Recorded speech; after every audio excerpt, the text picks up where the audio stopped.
Good morning, Jenny. Good morning. And what a great day for us to gather together. It's St. Patrick's Day. It certainly Since is. we both have some Irish in us. So thank you for your willingness to be here to share your history of the congregation from your perspective and your life.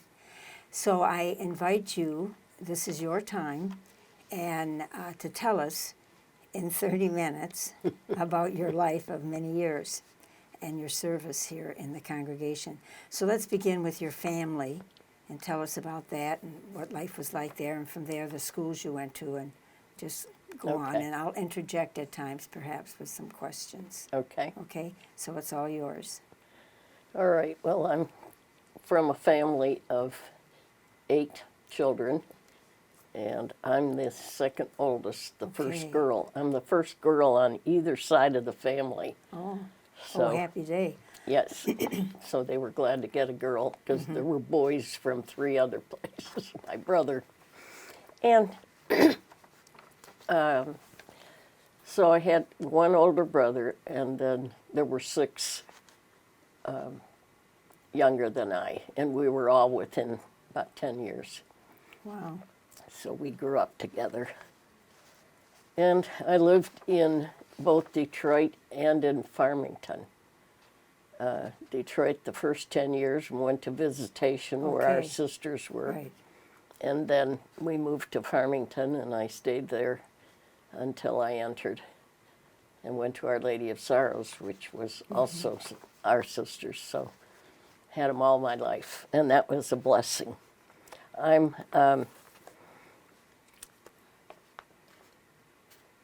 as I thought about some of this, I realized the schools are both Visitation in Detroit and Our Lady of Sorrows in Farmington. And both of them were, well, Visitation had been there a long time, but Sorrows didn't have a high school, but it had one. By the time I got there, we were the full high school, so it was a new place. And it was really a fine place. I mean, that's where I had Joan Delaplane, and that was Marie Doloretta, and then Barbara Francis, Mary Louise Gass were 2 teachers that really were wonderful for me. So I was What about blessed. your family life before we get into some of the Okay. school? What was it like in this large Irish family with so many children and your parents? A little about your parents. Well, it meant my mom didn't do anything but take care of us when she had She did a 8. lot. When she had 8, right. And she had graduated from Marygrove when she was 19, so she could have done anything, you know. Interesting. My dad didn't, he had 1 year of college, but he came from the South, and so, and we connected with both of their families. I mean, we were near my mom's because that's where she grew up. And my dad came to Detroit when he was probably around 30, because they got married when he was 35 and she was 25. Well, they were So we had a great opportunity. I think especially in Farmington, because there was so much, it was new. There was not even one subdivision there when we moved there, and it was a rural place really. and became a city. So we had a wonderful time. We got bikes when we were out there, and just went all over and had great time growing up. 'Cause, What were some of the things that you did? well, in the summer, they 8 of you. provided time. They took us in the school buses. This was the public school. Took anybody that wanted to go swimming out to Kensington. So Oh, that's nice, We huh? went there for at least 6 weeks in the summer, Uh-huh. and that was great. And then, I'm sure your mother appreciated that. oh, absolutely. And then on days we didn't go swimming, we went to the park because there was a park right near Sorrows that we spent a lot of time in, and a creek along it. And that's also where we did some sledding in the winter and stuff because there's a hill there. What are the names of your brothers and sisters? Oldest brother is Barry, and the one next to me on the other side is Tim, Okay. and both of them are deceased. Then there's the twins, Nora and Pat. Okay. Nora was in the community for about 7 years. And then there was Greg, Peggy, and Steve. And the boys all moved to California. Oh. That was their place. Two of them went at the same time, not knowing the other one was going to be there, because they went from different places. And then, so, I mean, that's always been, and we've been a close family, always. We always got together. That's And the nice. boys always came home at either Christmas or Thanksgiving to be with my parents. So it was just a real tradition. It doesn't mean we didn't have some arguments Oh, or no, whatever. no, that's, yeah, but, but there is. but we really had some really good times. And we're well taken care of. My dad worked hard. And that was our first experience with community, too, Yeah, when you look at it that way. And then you went to high school in Farmington, yes. to Sorrows. Well, the house we moved into was the former convent. Really? So I've been in the convent since I was 10. Yeah, it was the house that the sisters lived in. And then they got their place over Okay. by the school. Okay. So it was adequate for us very much. And so there were a couple sisters there that touched your life, the sisters. Absolutely, Yeah. absolutely. Joan Delaplane, you said. Joan yeah. Delaplane is the person that, and that was because of our brothers. Sharon McGuire and I grew up together from 6th grade on. And we each had a brother the same age who started 1st grade together. Okay. So Sharon's brother had Joan Delaplane as 1st grade teacher, and Greg had Monica Jean Phyllis. And so that's how we got to know her, because we would help them get the paperwork for the next day and Yeah. things like that. And then Joan came to high school when I was in the high school, and she did sodality and so on. She was really special. Good. And when I was starting to think about entering, I just went and talked to her. And she said, well, just, you'll know when it's time.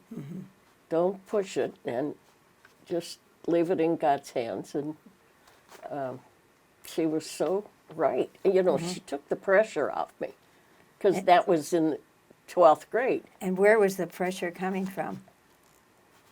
Well, Yourself? Sharon was entering, Oh, okay. and that's probably both knowing the sisters so Yeah. much and really appreciating them.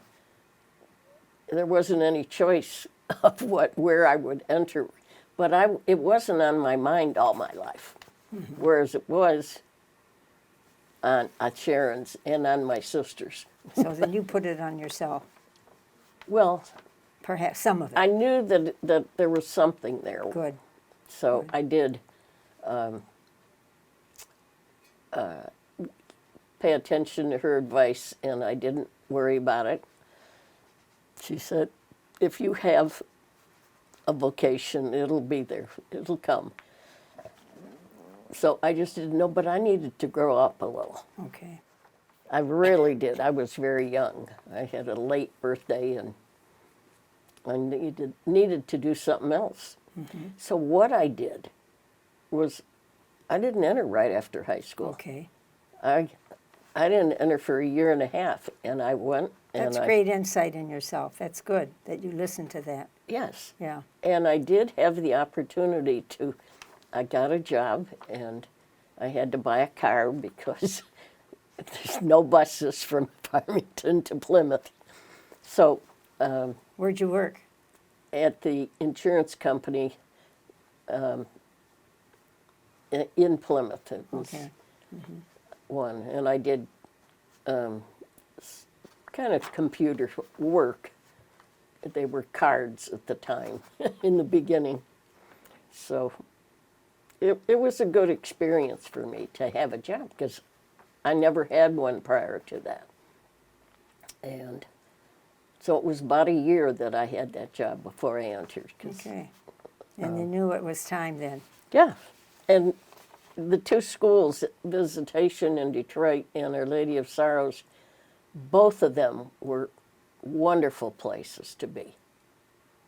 And my teachers there, the same thing. It was just, I really appreciated all of that. How did your family take it when you said you'd like to enter? Your sisters hadn't entered then, okay. No, So you were the first one.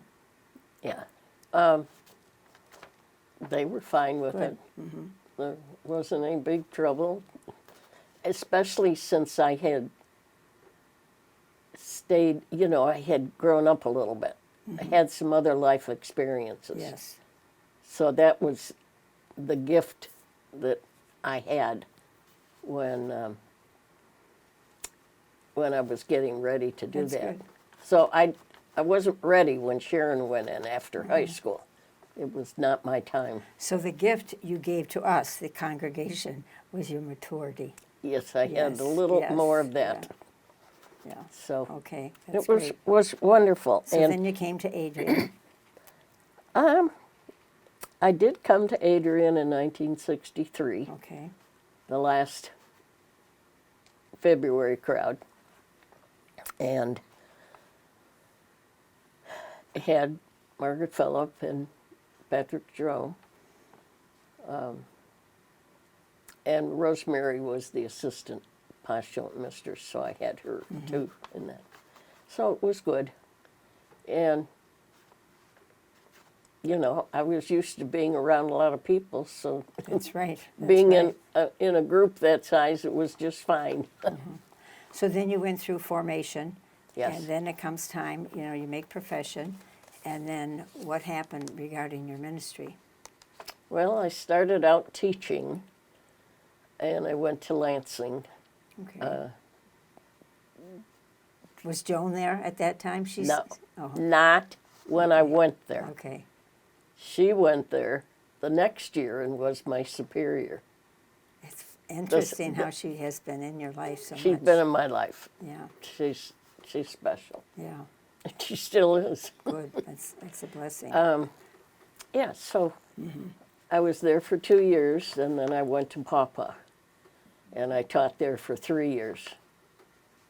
And then I went to Hudson for 1 year, and then I went back to Adrian and finished my degree. So I studied in 1970. Then, when I finished that, I recruited. I was the first recruiter for Siena Heights. Oh, really? Yeah. You worked at Siena? Yeah, for a year. Yeah, recruiting. They never had a recruiter before that. And the two of us from Sorrows were the recruiters, the other student who graduated with me. So I did that for a year. And that was a good experience.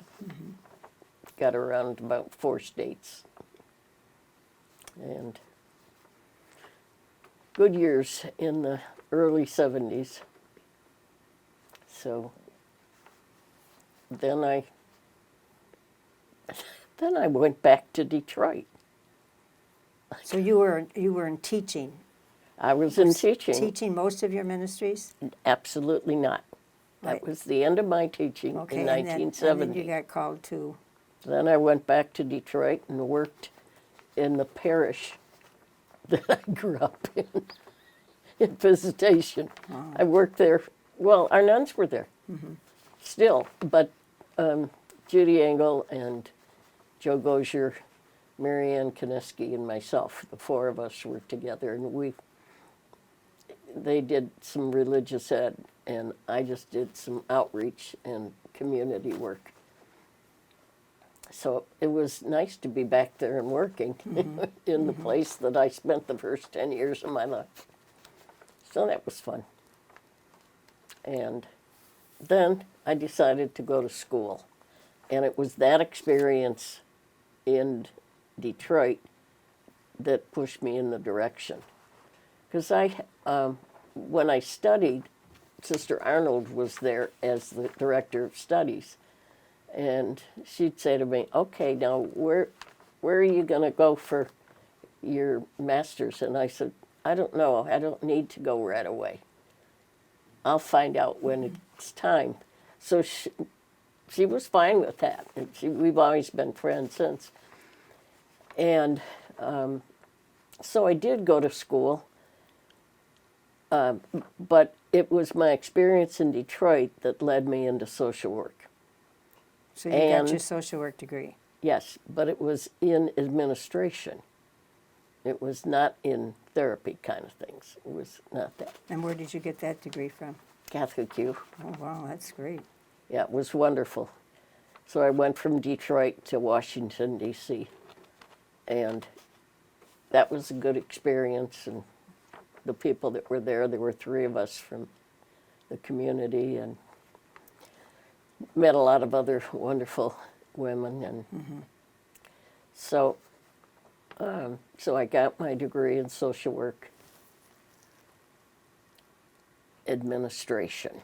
I didn't get it in therapy. How did you pick, what made you pick administration? Because I wanted to work in housing. Okay. And that came from being in Detroit. Okay, I wonderful. guess. I was being led that way. Now, explain to us what you mean by housing. All kinds of things. Both working in administration. My first experience was in Memphis, and I managed housing from, it was the diocesan outreach. Okay. And so I was the first of this program. They had a senior living place, but they didn't have one for families, so I started that one. And then, so I was actually there for about 3 years, and I was a manager of the housing, and it was low-income housing. And then I moved to, I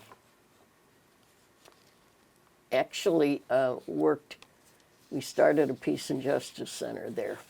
So I worked in that for 2 years, which was good. It was like one of those things that I always did something of. So I worked in that, and we worked with banks. And again, it fit. It was like, how do people, the housing and the restrictions and getting funding. So that was the kind of thing So that I you were worked in. a service agency that assisted those that needed some type of assistance regarding housing and, Well, we also went to the banks yeah. and talked to them and so what they were doing and so on. And then I started working in our parish, St. Patrick's, in Memphis. And I worked there for about 7 years. They wanted to do some housing in the neighborhood. So they asked me to come and work with Paul, who was already there. So he and I worked, and we built houses in the neighborhood. No, not physically, but we did some renovation of some houses, and we certainly worked on the clearing out on the inside, but we had contractors who did the work. And then we built a good 7 new houses and families that really needed a place. The first family had 9 children. It was the best experience of my life to put this family To be able to give them into housing. this one. And this was one of the renovated housing, and it was bigger than what we were building. So it was just a gift to be able to provide housing for people who couldn't afford it. And we worked with the city. And then where were you excited about going? You've been in service to many. Well, that was when I was in Memphis, and I was there for about, I think, 13 years. And that's where I worked with the Peace and Justice Center and the housing and the parish. And then I see also that you did some work in California. From there, in '92, I did go to California for a sabbatical. And with that question that said,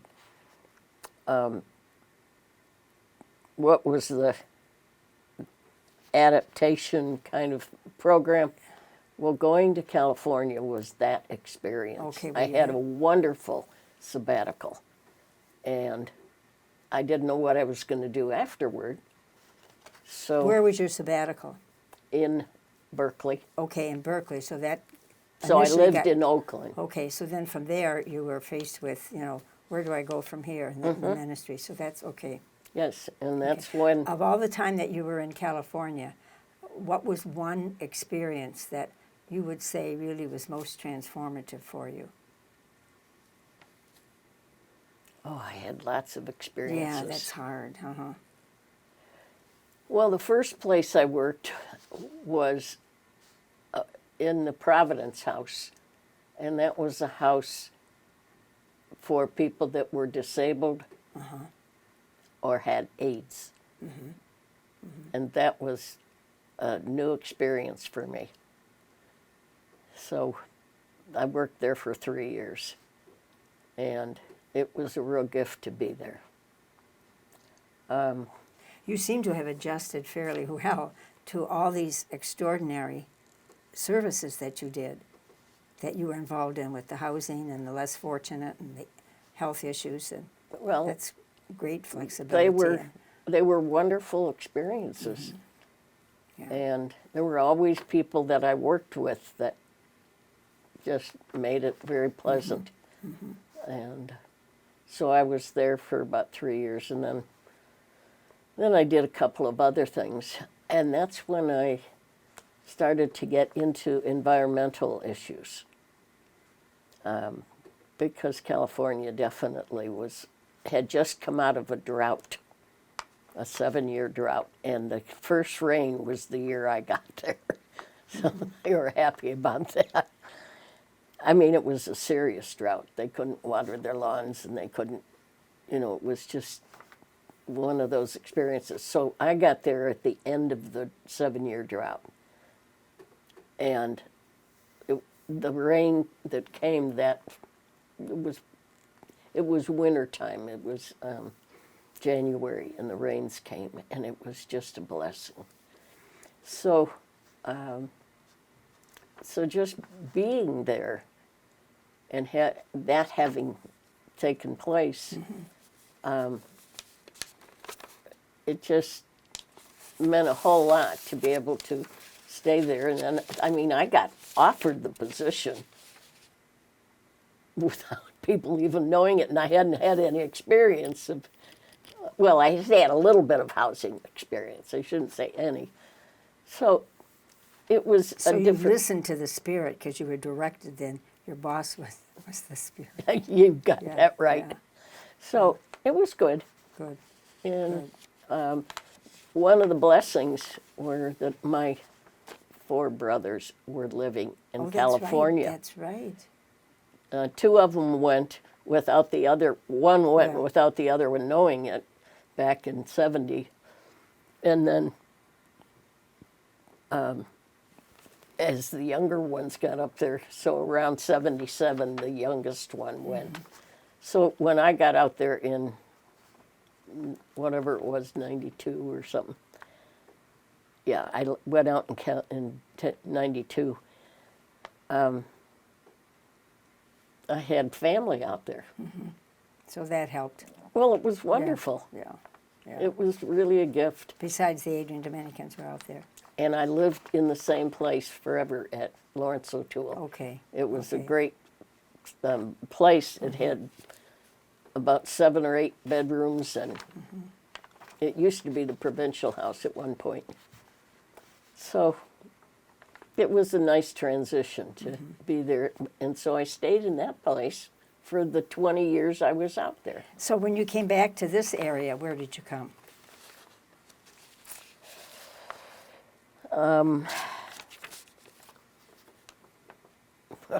Well, maybe this would be. You've been to many ministerial experiences, now, and the people with whom you worked, not just worked in the office, but the people that you assisted, that you helped. What do you think they would say about you and their interactions with you? Just in 1 or 2 words. Now's the time to brag. Well, I loved working with these people. And what would they say? They would say that, perhaps. Yeah. Yeah. I think so. I think I got along well with the And you had people. the energy and the happiness that exuded them and what they were able to get through your efforts. Right.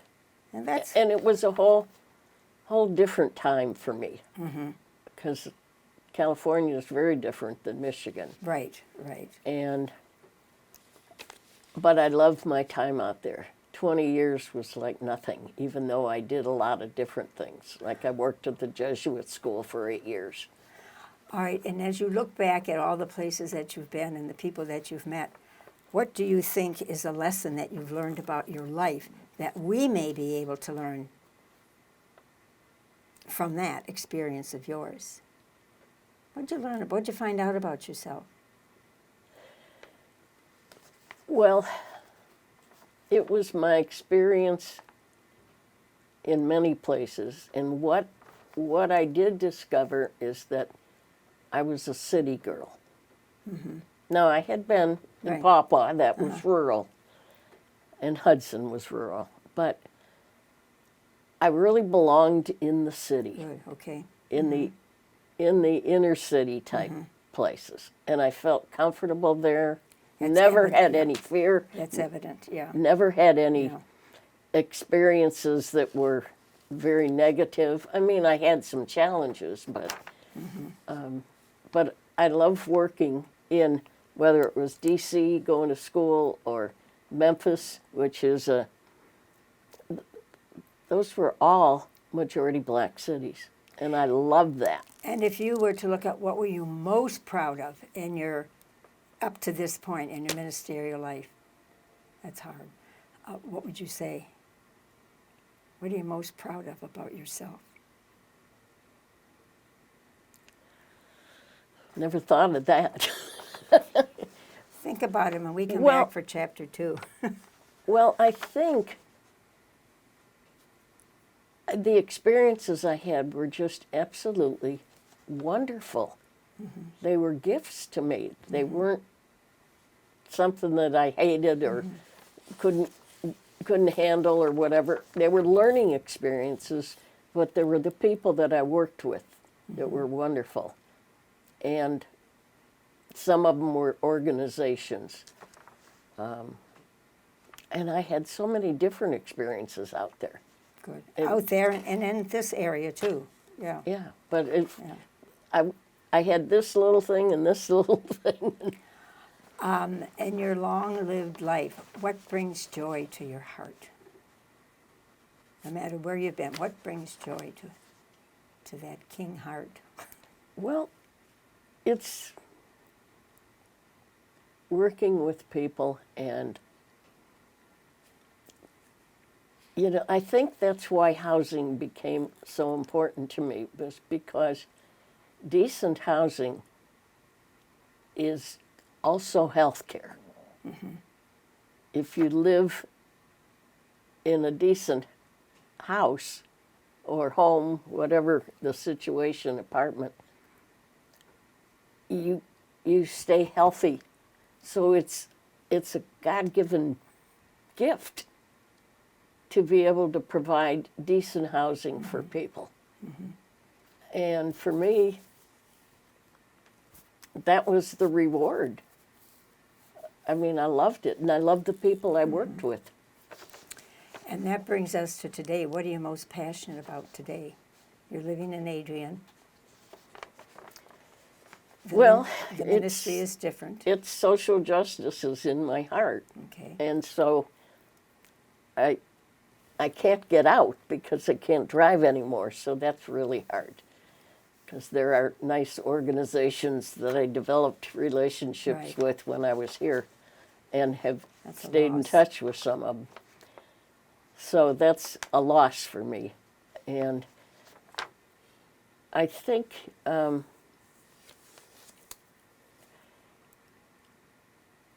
probably right now, as I look at the situation in Adrian, the important things are still the environment, places where people live, is there decent housing?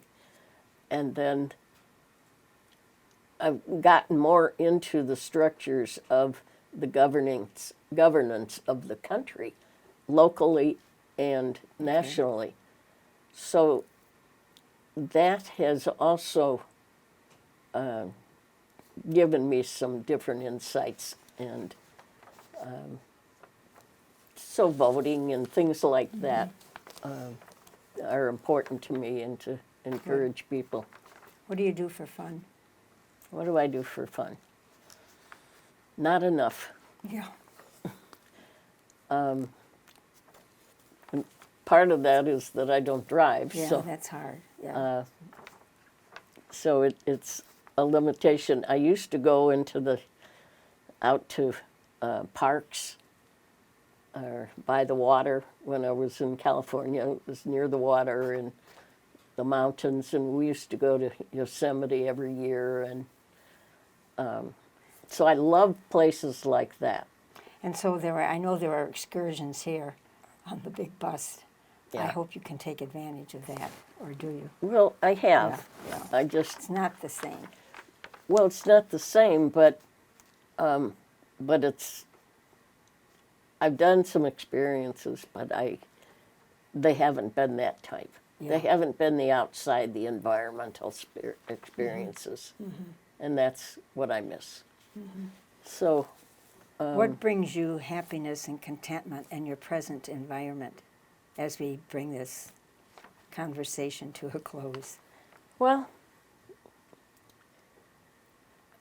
a couple of the things that do give me nourishment is music.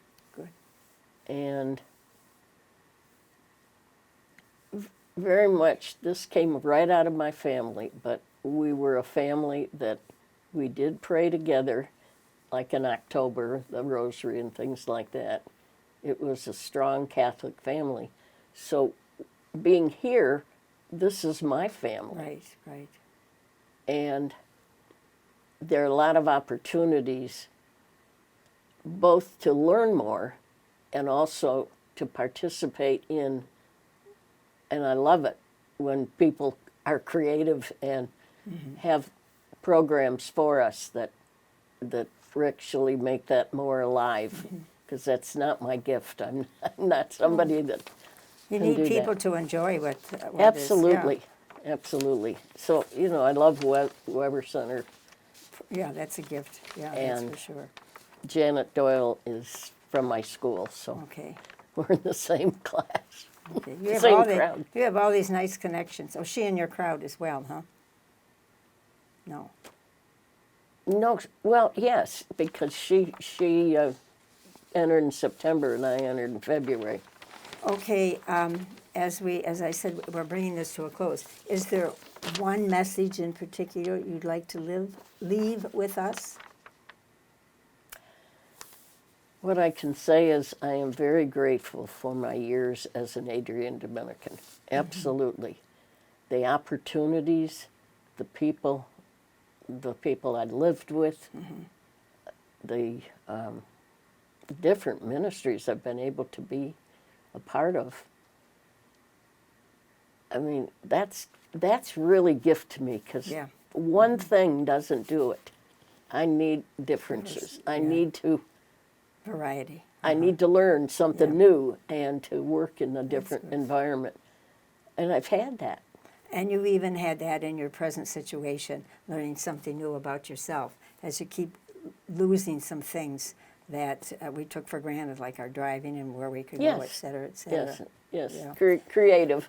Okay, well, thank you very much. And what I neglected to do at the beginning was to mention that your religious name was Sister Barbara Maureen. That Yes. was your two sisters? No. No. No, Barbara was my niece who was killed at age 7. Oh, okay. And Maureen? And Maureen is my middle name, but it's also the name of Mary that I liked. Okay. And I say that because many people that watch the sister stories, they know you by your religious name. They Yes. don't know you as Jenny King. So I just wanted Thank you. to be sure that I said that. Yes. Because this is on YouTube for the world to be inspired. Seriously. Yeah.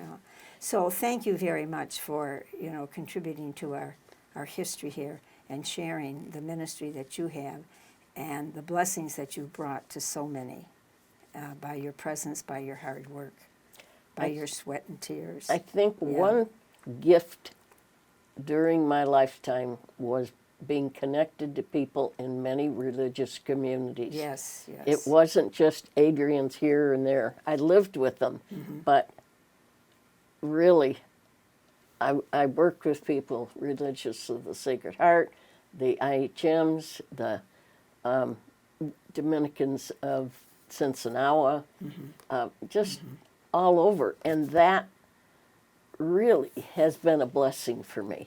Okay. And so I'm grateful to all those folks. Okay. Well, thank you. See, this wasn't so hard, was it? Thank you, Jenny. Jenny King, for doing this with us, Yes, for us. you're welcome. Bless you.